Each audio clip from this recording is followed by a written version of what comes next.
Waiting for the ding, and there's the ding. Good evening, ladies and gentlemen. It is Tuesday, 9 p.m. West Coast time. This is Film Geek Primer Live. Huzzah! This week we're going to be talking about the 1986 Dustin Hoffman, Warren Beatty, written and directed by Elaine May, music by Paul Williams, classic Ishtar. And we'll start right after our crazy intro music by Shu. Shu, go! That's what we're doing there.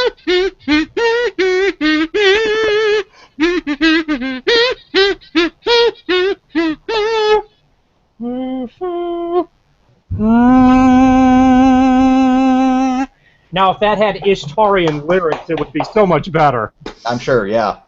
Well, you know, telling the truth can be dangerous business, as we've learned. With us this Should week. such a smuck? Yeah, he says, what a smuck. Say sh. And I say muck. And I say sh and muck together. Smuck. Not with us this week is the selector of this movie, Warren. As he warned us last week, he hey, he might not make it tonight. That was that right there was a comment worthy of Ishtar. Thank you. Yes, but with us, as almost always, is T. How you doing, sir? Hey, how you guys doing? Very good. Very good. I'm ready for some ish talk. Stock. Also with us, of course, is our band leader, Shu. How you doing, sir? Apologies for the unassuming background. ISIS has given me exactly 70 minutes. So we'll see. Before I have to disconnect, just in case some other outlets happen to trace the feed. I hear they're big fans of our show, so we're glad for their support. Hey, they are something else on social media. So you might get some good retweets as a result. Yeah. So all of our comments just read "Die American Scum" and "This is how we will take over your country," like it's coded. Yeah, but I don't notice that as any different than the week-to-week comments on a general Film Geek Primer either. The America, the Great Satan. Hey, we really like the Big Trouble in Little China. Yes, yeah. We will take you all down, except for John Carpenter. We love his work. So this week we are talking about Ishtar, 1986 film. Has gained a reputation as. Do we want to say it's is his reputation as one of the worst films ever? It's considered one of. It is on the biggest bomb list of all times ever. Yeah, that's what that's the area that I think it falls under, don't you?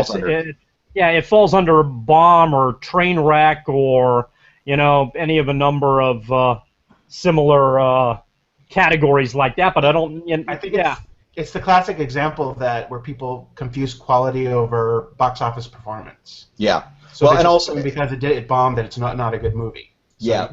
You go to that example. Yeah, it's also one of those. I'm not saying it was a good movie. And I'm sure we could come up with some others. And maybe throughout the course of the conversation we will. But yes, exactly. Yeah, John Carter was John one Carter's that I was going to mention. I think Cleopatra is one that you could possibly mention. I think certainly Waterworld is the other one that, along with Ishtar, those seem to be the two that get mentioned most frequently. Well, and of course the granddaddy of them all is Heaven's Gate, which is kind of the big staple one. But yeah, there have been, and really most recently, of course, we have the new Lone Ranger film, which they consider one of the biggest bombs ever. That's interesting. That's apologies for the early sidetrack here. Is the Lone Ranger even gonna ever be, or is it just gonna be forgotten? Is it going to be a movie that 5 years from now we all say, boy, that was a big box office bomb, or is it going to be one of those things that it just kind of disappeared? Whereas for whatever reason, Ishtar seems to be a film that is always discussed in this conversation, so it has kind of its own life as a result of the reputation it's garnered for being such a difficult film to get done, and the box office bomb that ultimately became. The fact that it's more accessible now and it's streaming, it might find a new audience. It might come back. I think that the movie that might down the road might get revised or look back again as a good movie is John Carter. I mean, I'll get back on the John Carter wagon train, but it's going to take a few years. Yeah, I agree with T there that I think John Carter will probably find its own resurgence over time. I think especially with a younger generation coming up that in an era where all movies exist in the same time and space. So like, there's no difference between Star Wars and John Carter and Back to the Future. You know, all those movies when you're a child are all condensed in the same time, versus us seeing them, you know, kind of spread out originally theatrically. I think John Carter will probably gain a much larger audience in the generation coming up with whatever the millennials, the millennials, the aughts know. What are they? I don't know what the fuck they call them yet. But those kids, yeah, dipshits. So as the dipshits rise, we're not bitter, grumpy old men at all. We will see kind of a resurgence of conversation. Yeah, and to some extent, we've already seen. I think there's already been like a lot of critical reanalysis of John Carter. I think Lone Ranger will fall under that in many years to come if nobody sees it. It may because Ishtar is a title that nobody's seen. It's just thrown out there as one of those titles, you know, like Heaven's Gate, like Waterworld.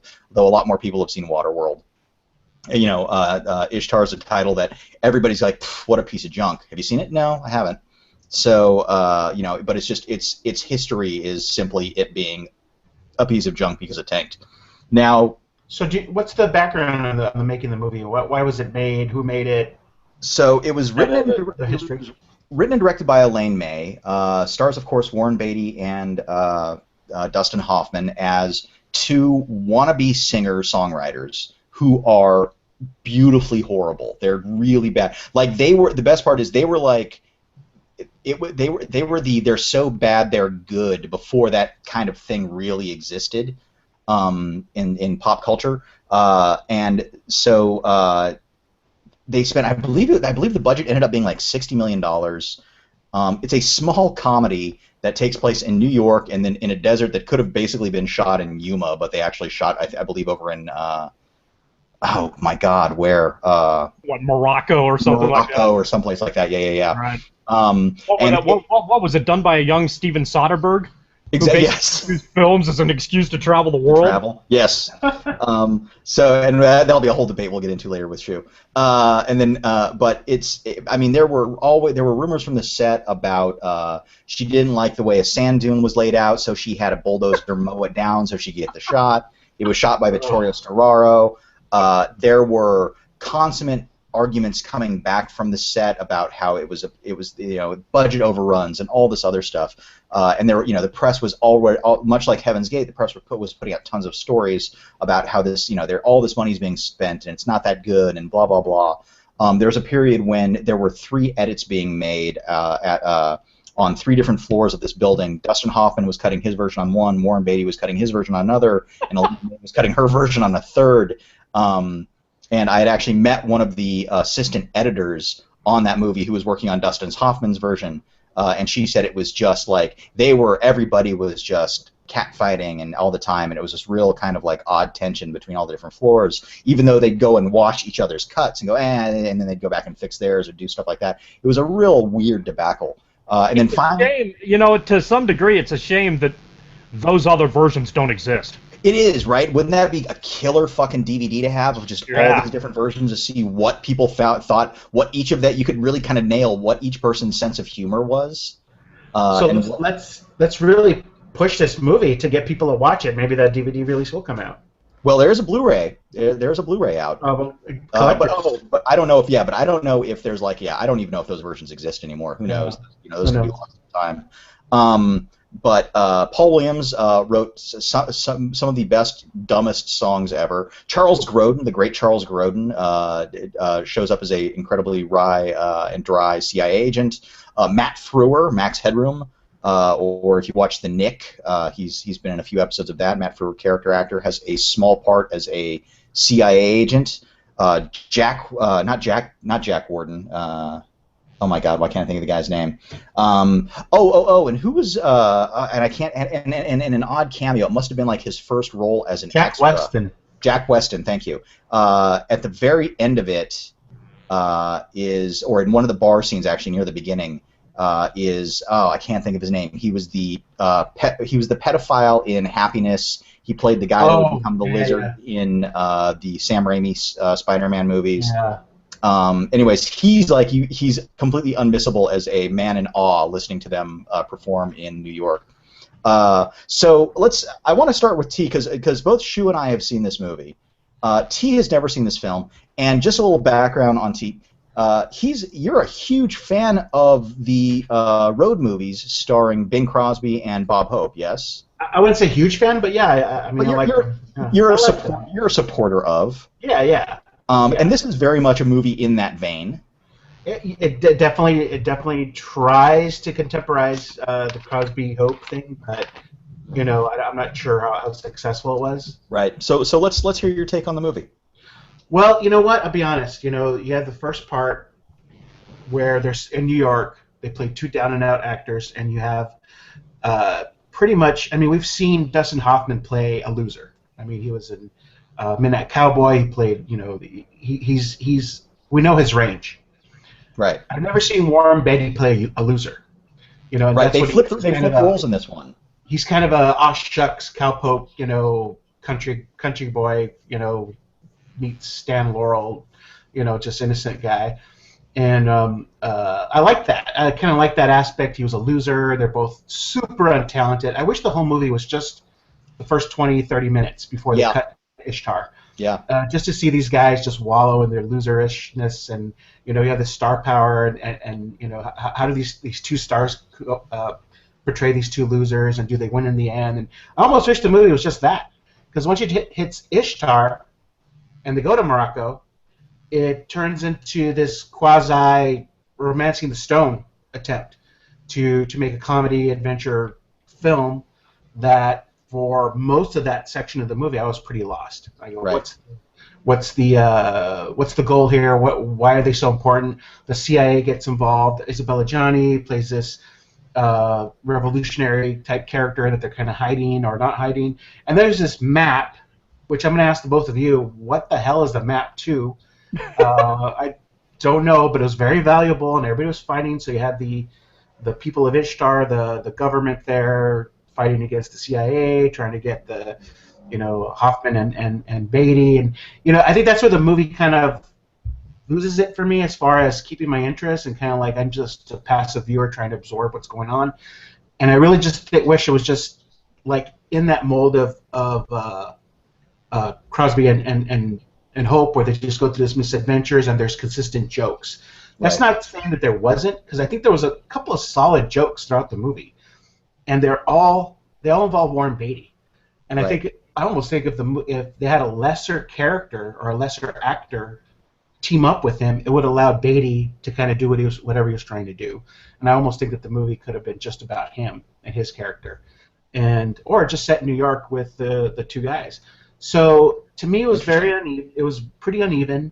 Once they get to Ishtar and the plot kicks in and there's all this wackiness, it loses it for me. It kind of we get it back during that scene with towards the end they meet these gun runners in the middle of the desert, and they got Hoffman tries to pretend he's a Arab guy, in the middle of the desert. And I thought it was really, really bad and very uncomfortable to see, because here you see a guy of immense talent as Dustin Hoffman just pretty much grasping.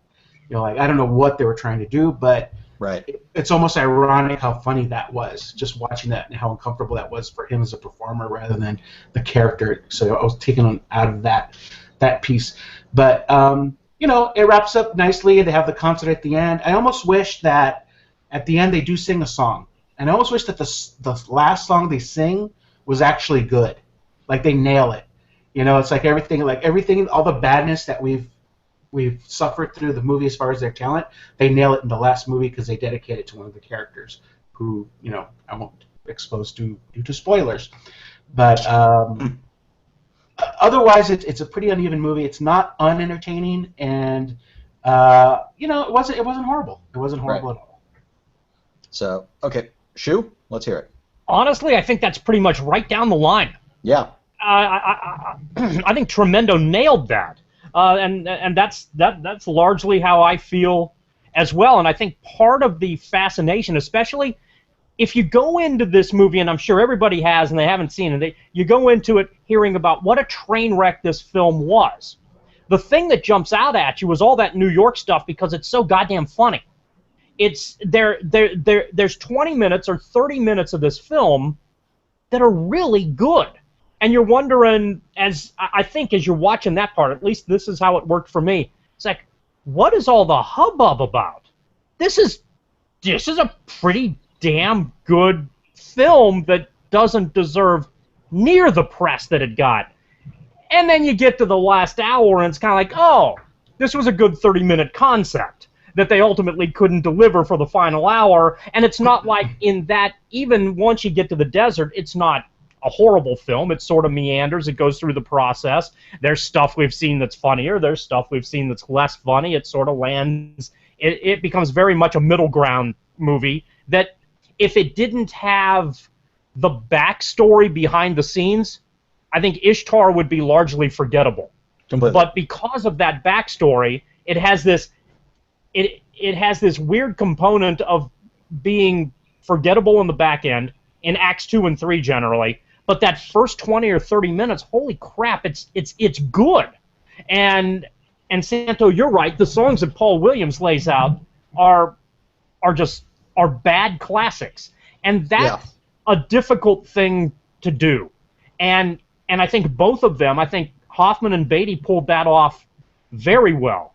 And your ability to do that, you know, it's almost more difficult than being able to deliver a song well. There's an I'm going to use a bizarre scene example here. There's a scene in Color of Money where Tom Cruise it's not the Forrest Whitaker scene. Okay. Yes, where Tom Cruise takes a shot that changes the complexion of the billiards match, okay? And he basically lets Newman win, all right? But he misses the shot by a millimeter, by a centimeter. And he says it's tougher to miss the shot by that much than it is to actually make the shot. Right. That's how I feel about the songs in Ishtar. It's tougher to do that poorly but do that well enough to where it's funny than it is to do it well or to do it badly. The ability to land entertainingly in some weird, bizarro middle ground, to do bad well, I don't think is an easy thing to do, and it's clearly far and away the strength of the film. Yeah, agreed. And I agree with both of you, but I actually think the second half, over time, and this is a movie that I've seen many times, and I have. The humor shifts abruptly once they go to Morocco. Once the entire when they become the chosen ones, the prophets who will deliver Ishtar from the evil Saddam Hussein character, whatever that weird plot line is. When it turns literally into a road to Ishtar movie. That is definitely the weaker part of it, but it also has. So let me talk about the last. Once they get to Morocco first, it has some hysterical stuff, such as the blind camel sequence, which I thought was great. I think I actually do. I agree with you. I think the weird stuff in the desert with the gun runners is really bizarre, but that one still works for me. I love the fact that Abdul Jabbar, and then and Beatty's like playing the other dude who's like who can understand him, so they can convince the gun runners and everything's cool.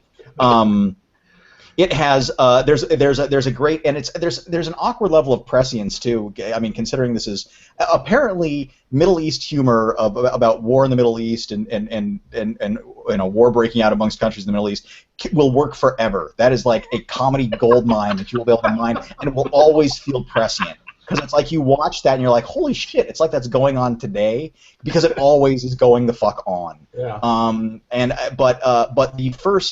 So I don't mind the second half of it. I think there's a lot of funny stuff, and I agree. I think Beatty really kind of does walk away with that stuff because he's so naive.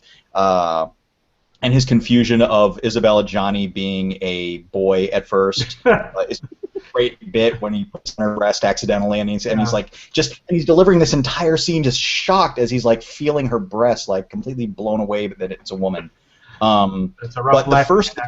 It's horrible, right? Being Warren Beatty. But the first half hour of the movie is so fucking good, you can't beat it, and it has one of the best. training montages. I don't know how you would define it, but it would be the audition montage, I guess, if in like the Commitments or any of these other bands or stuff like that. When you or what was the Anna Kendrick Cup movie where they're singing the a cappella group. Anyways, but like so like any of those audition scenes, any of that stuff. There's a montage here of them trying to write songs together that is so good and so tight. And it's jumping between places of them trying to figure out lyrics and trying different songs, and it's like that's where you've got like Wardrobe of Love in Your Eyes, and I've got to have software for my machine, and God, I'm trying to think of some of the other songs. Hot Fudge Love or Portable Picnic, I think is the title of the song. Though I know all these fucking tunes, I can like sing them all. But yeah, it's such a great. I mean, it's so funny, and she's dead on. The songs are just brilliantly bad, and it even starts off. I mean, the movie even starts off, and I can't not laugh. You've got a completely black screen, and they're trying to figure out the lyrics for their key song, which is oh my God, I can't even believe I'm not thinking of it right now. Telling the Truth Can Be Dangerous Business. And it's like they're going through. And Warren Beatty keeps trying to suggest how to use. There's some spice that he keeps mentioning. And they're so incompetent. And when they strike something that's so incompetent, how happy they are that they think they found a nugget of gold, and it's just really bad. And Hoffman's like, "Shit, man, when you're on, you're on." And it's like there's delivery moments like that throughout this entire thing that are just so good. It's almost like Dumb and Dumber. You know, they don't know how stupid they are. That kind of comedy. Yeah, and it's like, and they're so sure that they have more talent than anybody else out there. And you're right, the entire film could have been their struggle. Like, and I think, like I mentioned earlier, since this is so much before The Voice or American Idol or any of those shows, if this movie had been kind of made during that era, the entire thing would have taken place in New York. The entire thing would have been about them becoming superstars, like that one kid that auditioned for American Idol several years ago and was so horrible. That he became a star because, and it was like, and basically, and it was like, it was his attitude. It was like Simon Cowell tore him a new one. He's like, hey, you know what? I think I have talent, and I think I'm good, and I'm fine with that. So I did great. Thank you very much, sir. And he suddenly like blew up and kind of became his own, like, they put out a fucking record of his like garbage singing and everything else like that. Yeah. And so they would have become, if it were made today, it would have stayed in New York, and they would have become ironic superstars. And the twist and the turn on it would have been them having to kind of face facts they suck, but they still sell records and they're still popular. Are they okay with that? They would have become. Manto just wrote Ishtar too. Yeah, well, they would have become Tommy Wiseau from The Room. They would have become one of those. They would have become those guys that had made a horrible movie like Tommy Wiseau, and is now a superstar and can make other stuff because of how bad he made something, and it reached and touched people in a very bizarre way.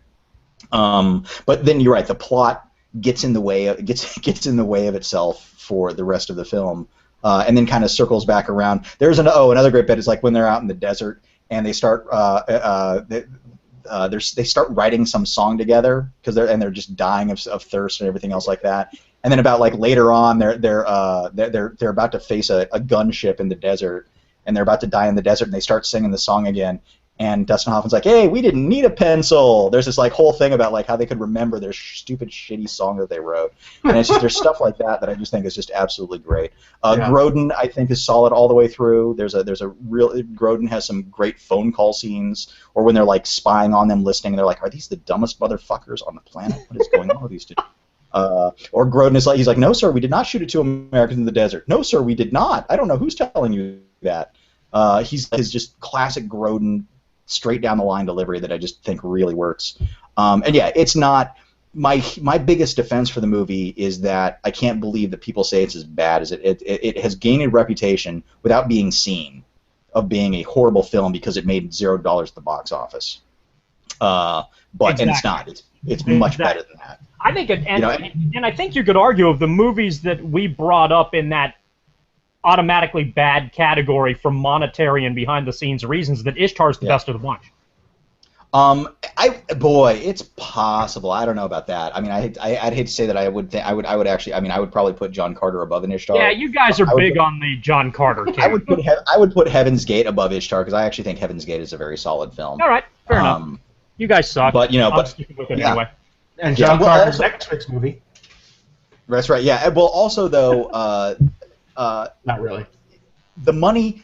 You don't see $60 million on the screen of Ishtar. You know what I mean? It's like it's not. It doesn't look like what is spent on it. Whereas the other movies are like, okay, that $200 million is at least up there. You know. Yeah.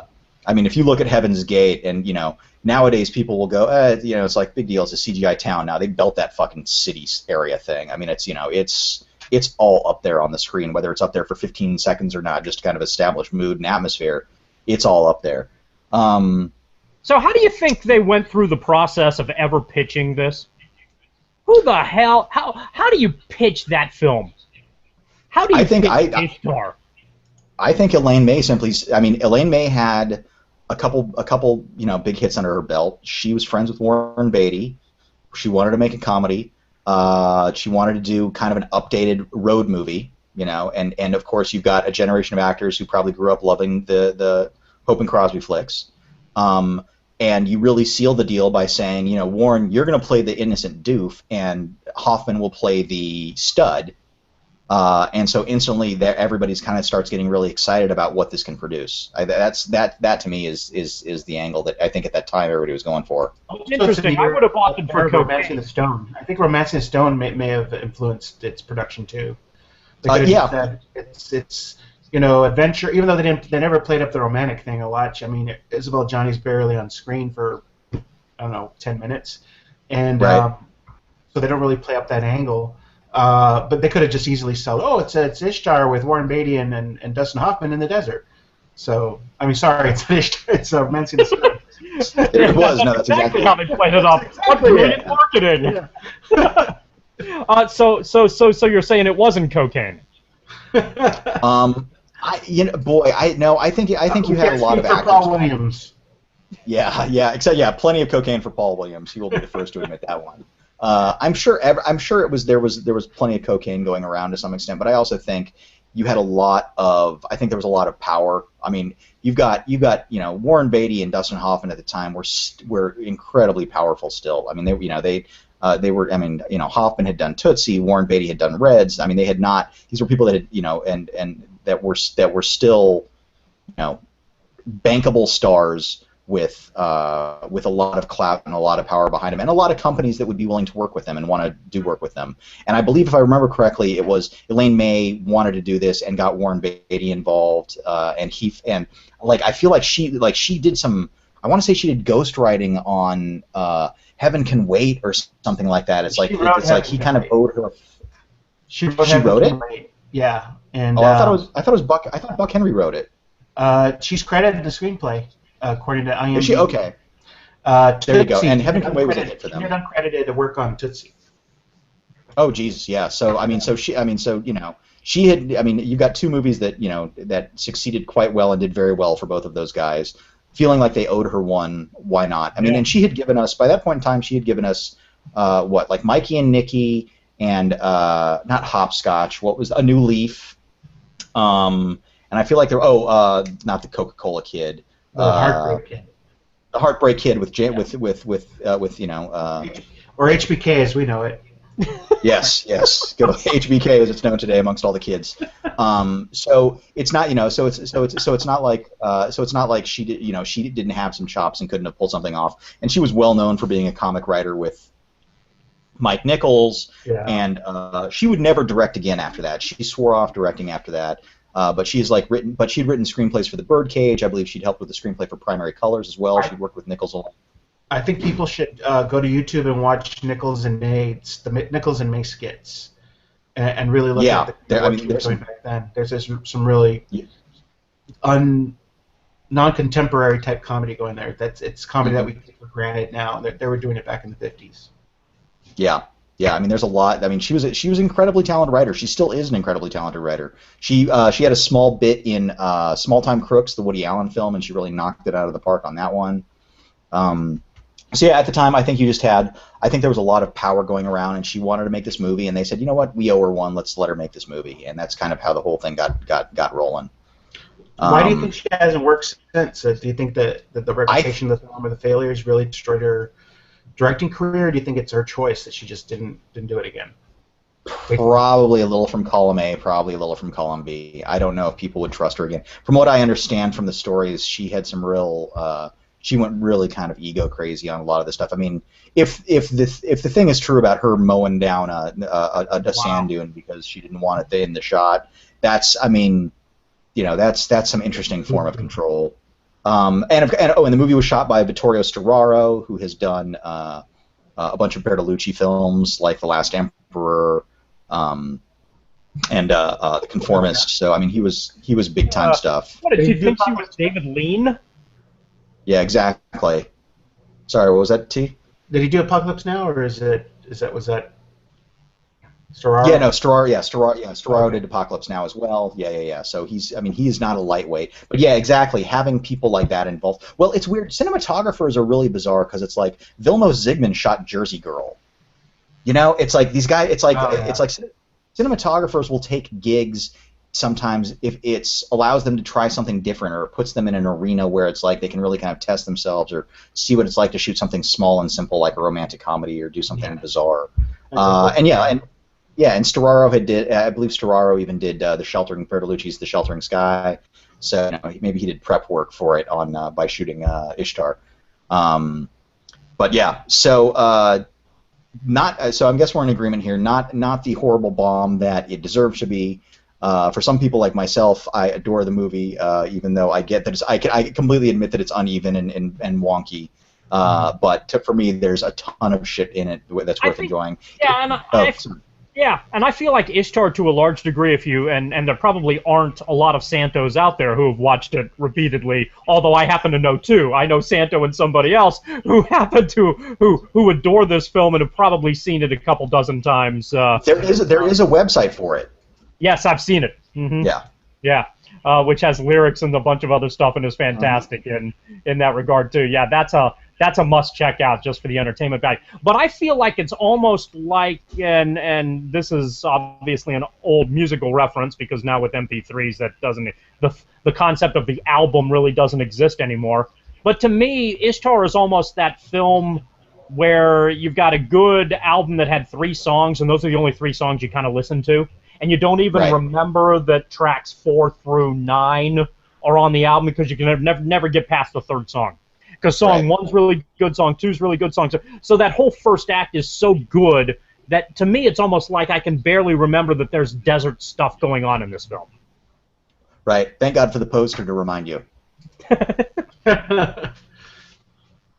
So yeah. So all right. So T, anything else you kind of want to chat about the flick? No, not really. I mean, I think we pretty much summed it up. Shoo. But I think it's I think in many ways, again, it's a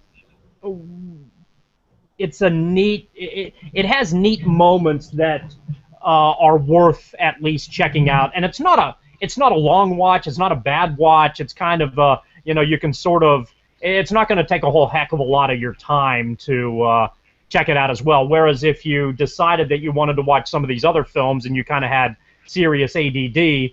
These movies that have a reputation, let's say Cleopatra, which is about 17 hours long, or Waterworld, which feels like it's 17 hours long, or, those are The Lone Ranger, which I think is checks in at about 14:20. Ishtar's a classic. Ishtar works in classic 80s time, too. It's about, 95, 100 minutes, somewhere in there. It's pretty much an in-and-out film. And that's all right. So if you're looking for something in that weird, the box office bomb category that you wanted to check it out, to me, this is the most accessible and the most you can check your mind at the door and do other things. Okay, I have one question. Probably entertaining, because nobody's going to be entertained, I think, by Heaven's Gate in a weird way. So. Right. Sorry, what's your question? I learned this earlier. What's what the hell was that map for? Sorry. Map. What did I miss? Oh my God! Now I'm gonna have to remember. That's the problem. The map. It's like the map isn't even really a map per se, as much as it's just like MacGuffin. he who controls it controls the universe type of icon. Because the map, as far as I know, doesn't lead anywhere. It's just it's just the item that will be it's the item that the those who will free us from slavery will bring to show that they can, that they will lead the revolution. And so you have the evil Shah, or whatever the fuck he is, who wants it so he can say that he is the true leader, and then you've got the revolutionaries. They should try to cast Omar Sharif. Yeah. Well, he was too busy raking in that top secret money. Oh, which he's so great in. He's fabulous. Oh, that's a dude in Omar Sharif and Top Secret. Up the nose like Omar Sharif. Yeah, Omar Sharif goes for that movie. He refuses to pretend that he has respect for himself or anything like that. He gets that this whole thing is a joke and just rolls with it. And I mean, one of his whole things is like him crushed in a car. Yeah. With the windshield wiper and the whole bit, and it's just he just doesn't care. He rolls with it. He's like, hey man, I'm here for the gags. I get it. The kids will think it's funny. Movie's placed in his face at the end, so it was all worth it. Yeah. Oh yeah. So it's rarely has although I don't know, Peter O'Toole would probably do it too. They were all drunk. They didn't care. They just loved the money and the attention. Yeah, I think for more than anything else, I want to save Ishtar's reputation, because I always hear it being, people equate bad box office with bad movie, and it being kind of this classic bomb and everything else like that. And really, I think it opened in second place, or it opened in first place its first week or something like that. It didn't. I don't think it didn't tank as big as some of these other films. As a matter of fact, if you look at a modern day list of box office expenditures versus receipts and everything else like that, it falls in I think at the bottom half of the top 10. But it's a name that is equated with failure, and it's a shame because it keeps people from seeing the movie. And even if it's just the first 30 minutes that you're really into, it's a brilliant 30 minutes. And it's to some extent I bet it could be remade today and remade better, and funnier and everything else like that, and they could smooth out some of the problems, or just to have the whole thing take place in New York. Just bring Paul Williams back to write more songs. Because the songs are. What's that? Who would you cast? Who would I cast? I would cast Steve Carell and George Clooney. That's actually pretty good. That is actually, because you're right, because you need those middle-aged guys in there. I was almost about to throw in a Woody Harrelson, but I think Woody Harrelson falls under either label too easily. You kind of you need George Clooney to play the idiot, and you need Stephen Carell to play the Hoffman stud character. Yeah. Yeah. That's actually pretty solid. That is actually pretty solid. But yeah, so Ishtar, it is available streaming on Netflix. Check it out. If you only end up watching the first 30 minutes, you're gonna fucking love the first 30 minutes of it, almost guaranteed. And if you don't, you suck. Yeah. Well, And if you don't, you should be your own box office bomb. Yeah. So take that. Take that. I raise fist at thee. So, Halloween is coming up. Actually, what's the date today? Today's the 14th, which means we got half a month left. Yeah. So we've got 2 weeks left until Halloween. Next week we're gonna do a Halloween movie, sort of, in a weird way, close to it. I guess we can get to that a bit. We had a little spare time. Is there anything anybody's? So actually, you know what? I'll tell you what, T. Let's check in with you. You've been doing your horror movie a day for the past 14 days now. 14 days. Yeah. 14 days. What are some of the better ones you've seen? What are some of the worst ones you've seen? Today's was Dead Snow 2, which is the sequel to Dead Snow 1. Very fitting. The Norwegian zombie movie with Nazi zombies that came out a few years ago. This one is pretty crazy. It's insane and twisted. I've never seen so many on-screen deaths of children in quite a while. It's pretty messed up. It's got everything. It's got necrophilia. It's got beheadings. It's got cannibalism. It's got all kinds of twisted about what you'd expect from the Norwegians. Plus, Martin Starr, who's the guy from Freaks and Geeks, who's actually pretty damn good in it. Lots of fun. Very bloody. It's a comedy. There's some horror elements in. Obviously, they play up the Nazi zombie thing to the hilt, and I definitely recommend it to my horror film geeks out there. All right. What would be something you would not recommend? Well, we've talked about Brian Trenchard Smith previously on the show. He's this Australian kind of genre master. He's done a lot of. He's pretty much dabbled in every kind of genre, from the Leprechaun movies and horror, and a lot of action films, war films like Siege of Firebase Gloria. He has a new movie out right now, as a matter of fact. Yeah, Drive Hard. Yep. With what's his face? John Cusack and Thomas Jane. Thomas Yeah. Jane. He's a very competent director. I almost his editing style is really really sharp. I think he really knows how to cut a film. He cut his teeth cutting trailers for Hong Kong movies back in the day, and his editing's really tight. His movies, they're the quality kind of drift back and forth. I guess he did a paycheck film for Showtime called The Heartland Ghost, which is loosely based on the Bell Witch possession mythological story in the South. Pretty forgettable. It's got Miguel Ferrer and Beau Bridges. Just a really bland thing. You could definitely tell he's just going through the motions. It's not really recommended. I don't know if you guys remember the show The Sightings from the 90s. The paranormal show was on the Sci-Fi Channel or Fox or something like that. It was kind of one of those earliest shows of the 90s that did paranormal type stories, kind of like Unsolved Mysteries. They did the UFOs and ghosts and shit. So this was a series of stories that was set in that that were covered in that show. This couple that were being tormented by this ghost, but Sightings crew actually goes to the house and they do a seance and all this crap.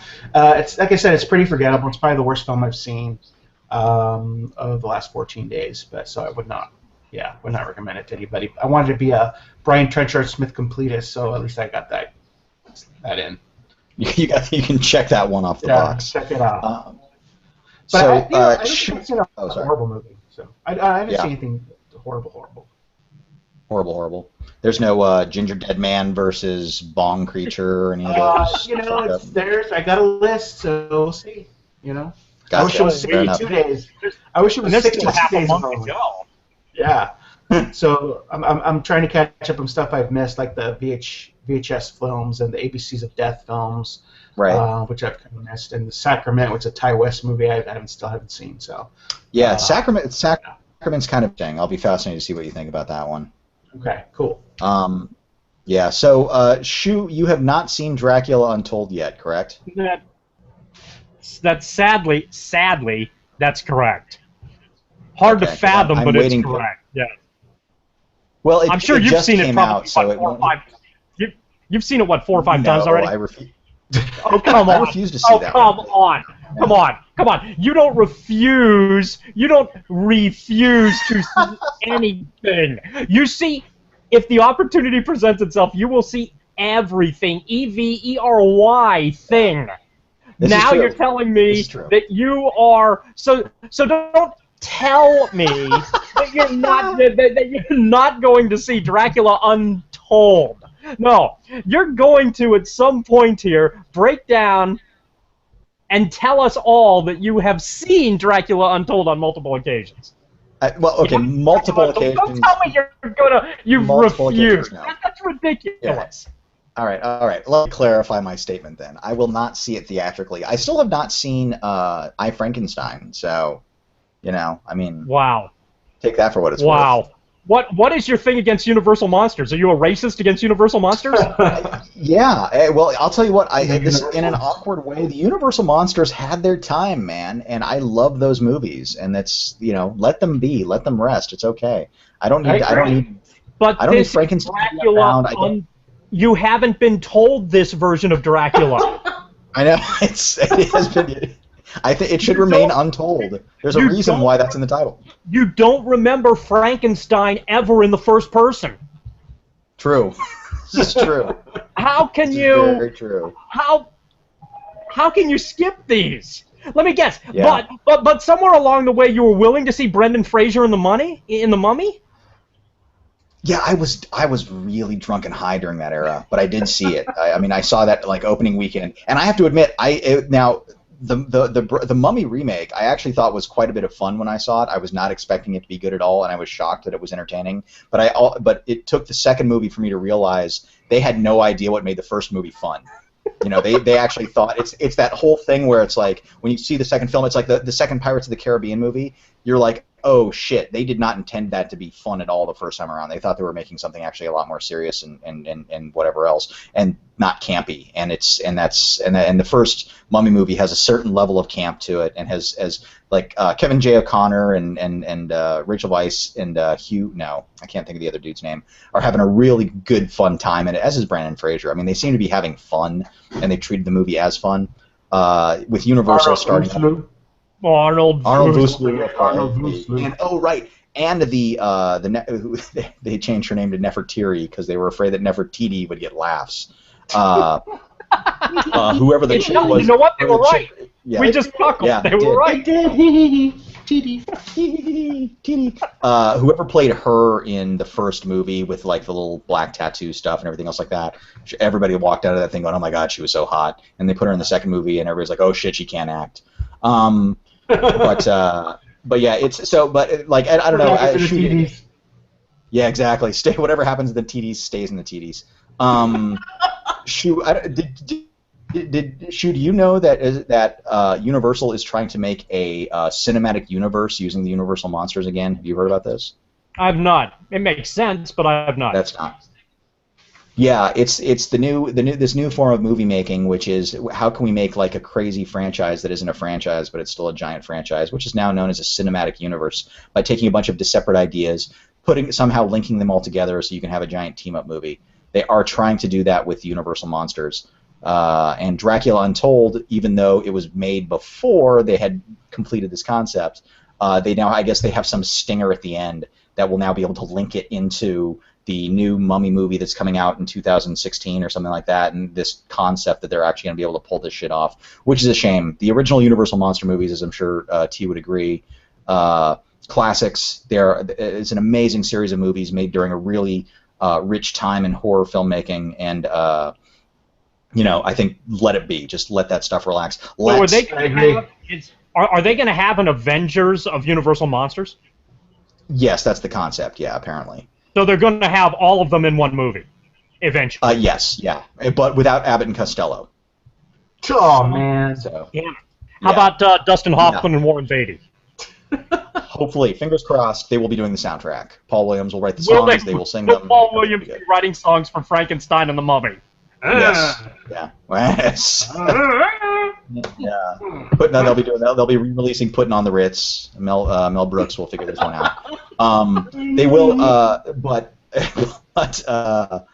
of the original Universal monster movies, good old zipper, you little zipper neck. Of all the Universal movies, it kind of ends with, I think the Abbott and Costello Meet Frankenstein is like a great capper to the Universal, horror oeuvre, because it finally reaches its peak of, yes, we can have fun with these guys and be goofy and everything else like that. And it also has all the monsters in it, I believe, if I remember correctly. They all show up, except for maybe a mummy. No, a mummy. Wait, does a mummy show up in that one? T, do you remember? I don't remember. I think just the main guys, the Wolfman, Frankenstein, and Dracula. And Dracul. But yeah, so Is Lugosi Dracula? I thought Lugosi was Dracula in that. Yeah. Okay. I'm pretty sure Dracula in that. I know it's Lon Chaney Jr. as the Wolfman. Yeah, it's definitely not Karloff. No, Karloff was too good, and yeah. Karloff's shit didn't stink at that point, so he was trying to be legit or some bullshit like that. But exactly, yeah. So yeah, we'll see how that plays out, but I don't know. So Shu, have you seen anything? I saw Gone Girl at the new Ritzy Theater in Tucson a couple weeks ago. Oh yes, you know what? Okay, so on a previous episode, this many moon ago, like I want to say like episode 2, 3, 4, somewhere in there, you brought up this thing. You were shocked, and you thought the concept of a movie theater that serves food, Alamo Drafthouse style, would be completely impossible and would make watching the movie impossible, and it would be sacrilegious and everything else like that. You've gone to the brand new theater in Tucson. Go ahead and pimp the theater for us and tell us of your experience. Yeah, it's called the Roadhouse. It does not have anything related to Patrick Swayze, which is kind of Okay, a disappointment. But it's well set up. It's got a little cafeteria at the front, a little drinking area where you can wait for your film or just go in there if you want. And then, yeah, it's one of those new style setup theaters where they have the reclining chairs, so there are less seats per screen. But you've got a little button next to you. They have a menu there, and you can order some of the food that's available and some of the drinks while you're watching a film. And while all of that's going on, the wait staff does a pretty darn good job of not necessarily constantly getting in your way.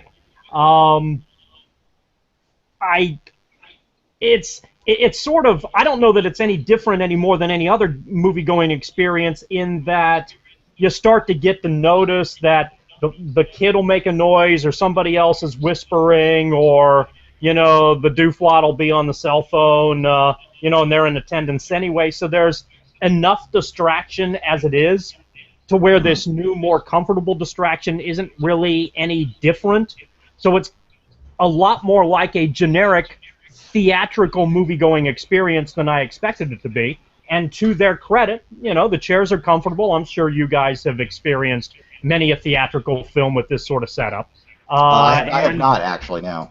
And the sound is the sound is good, and the layout is well done, and it's very early in the process locally, but it looks like it's going to work. They have, I think, I'm sorry, Tremendo. What did you eat? I had what amounted to be a gyro wrap that has some sort of wacky movie cinema themed name to it that sadly I can't remember at the moment, and I'm too lazy to look it up online. But it was good. It was good. I had it without onion. It was well done, and we went on the soft opening portion, so food was half priced. Other than that, food's a little expensive. Beyond that, the chairs are comfortable, and you don't have to order food. So if you go to a $7.50 matinee, that's not so bad, I guess. Not at all. And how did you feel about the cinematic experience that was Gone Girl? I thought Gone Girl was good. I don't think it's Fincher's best film, but I think it's one of his better ones. And I thought it was. I have no real great complaints about it. I think it was pretty solidly done. I think the acting was good. It was shot well. You kind of, you know, wondered if anyone was ultimately, especially Rosalind Pike, was going to get comeuppance along the way, and you know, poor Ben Affleck was pretty much checkmated every step of the way. I think my understanding is that there are a couple scenes with Affleck, and I think you can definitely feel this in the film. There are a couple very abrupt, rushed moments, one with Pike and one with Affleck, where they kind of brush over their general concept of what relationships are. There's a little montage voiceover sort of scene where where you find out that Rosalind Pike is still alive. Okay. Spoiler. If you don't see that coming, you know, you should. Whether you read the book or not, if you don't see that coming, you know, you deserve that to be spoiled. Okay. Yeah. That is an aside. There's a little bit when she's driving away where she's gone through the whole I'm covering up my tracks routine and I've got a new identity thing, where she talks about how she's had to endure being the cool girl, and the cool girl is the new trendy term for girlfriend. So basically, you wanna be the cool chick with the guy, and that's kind of how you're selling yourself out short. In the book, apparently, this is a much longer conversation, and as a result of that, it does a better job providing her with understanding as to why she did what she did, as opposed to in the movie, where you basically get that scene and one brief scene where she discovers that Affleck was cheating on her, and that's kind of it. But to me, the way I viewed it, she was still kind of the bad bitch. Right. It wasn't balanced that both of them were. That's kind of people. how, and maybe other people view this a little bit differently. But it's not that Affleck was ever a good guy. But if you had to pick one or the other, I sided with Affleck wanting to ultimately have Pike get her comeuppance. Right. Not that, and in the movie they're both kinds of SOBs. What I sort of found fascinating, and this is kind of a personal bias as well, is that it was brutal toward the concept of marriage. Yeah. That basically the movie and the accompanying book basically says marriage sucks. That Right. they sell out, you compromise, you give up your soul, the whole process is just shit. And so in that regard, it's kind of like, yeah, I could be on board with that. So there was that moment, and there was a moment where Ben Affleck talks to the twin late, explaining why he's going to stay in this, that really holds up better in the book than I think it actually holds up in the movie. It's sort of brushed over a lot quicker than it should be. Those are the two areas that I felt like maybe weren't built out enough to make the decisions that they ultimately made complete. Right. Because my guess is that in this movie as a whole, which again is pretty darn good, once you get to the end game and Affleck, the character, decides that he's ultimately stuck, I think as an audience viewer, it's sort of like, no, you aren't. Just fucking Right. leave the bitch. Right. Just go. Just be on your way, deal with the consequences. Everybody already thinks you're kind of an SOB. So, regardless of what they say, there's really no reason to bend over and basically, metaphorically cut off your nads, because she's got you at every step of the way. So those were, I think those maybe could have been drawn out a little bit more, and there was a decision to leave them out. Perhaps it was a time constraint thing or something else. Beyond those relatively little things, I thought it was pretty darn good. Yeah, I thought in the book, if I understand correctly, in the book, he kind of starts getting off on the concept that so it's like his decision to stay is much more in the fact that he kind of likes this idea and is kind of as twisted and fucked up as her in a weird way, and that is not, and yeah, you feel like to some extent he's forced to stay with her at the end of the movie, whereas like I thought there was, but in the book apparently there's much more of a, he chooses to because there's something about this that appeals to him. Which because they're both horrible human beings. But yeah, I liked the film, and I thought Rosamund Pike and Carrie Coons, who plays the twin sister, Ben Affleck's twin sister in the film, I thought both of them were really fantastic in it. Yeah. Yeah. So anyway, so that's basically about it. So we're gonna delve into, I guess we'll call it a horror movie next week.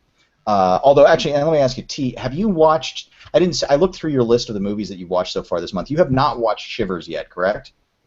Cronenberg? No. Yeah. No. Okay. I haven't seen it. No.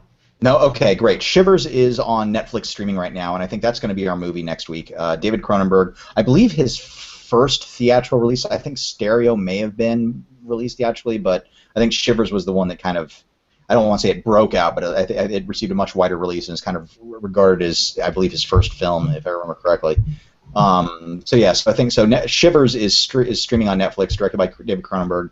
We will be watching that next week, I think, for the week before Halloween. Yay!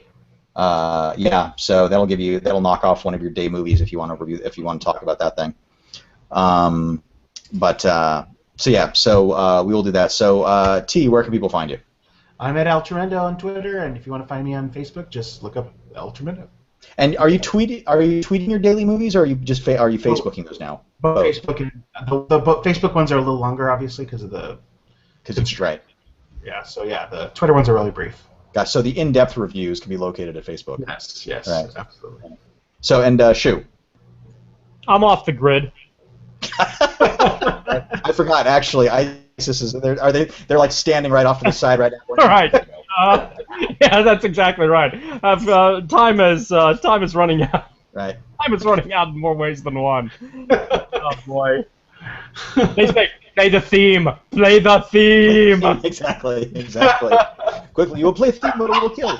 So okay. So before Shu's public beheading, we will go out. I know this is horrible, right? This is just taste. And you can find me at John Santo. All complaints can go to at FilmGeekDub. Mr. Day Job or Night Job or Mr. Night Job, who gets home in time to probably watch some of this, but who knows? Yeah, but hopefully the job holds out and he won't be back too soon. Not because I don't want him here. No. Not because I don't want him here, but because he doesn't like Ishtar. I like, yeah. Well, he hasn't seen Ishtar. That's why I was kind of bummed. I was hoping he would have been here. This is one of those ones where you kind of wish he was here for it. But no, I like him keeping his kids fed. 'Cause then they got to come over to my place and they just eat my fucking fridge. It's a mess. So Shu, play us out.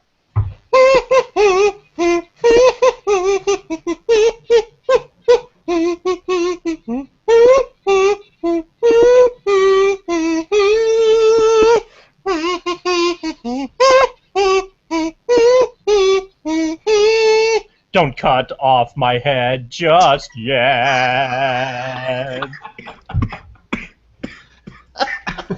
Oh, we'll see you next week. After that one, probably not. Hello, NSA.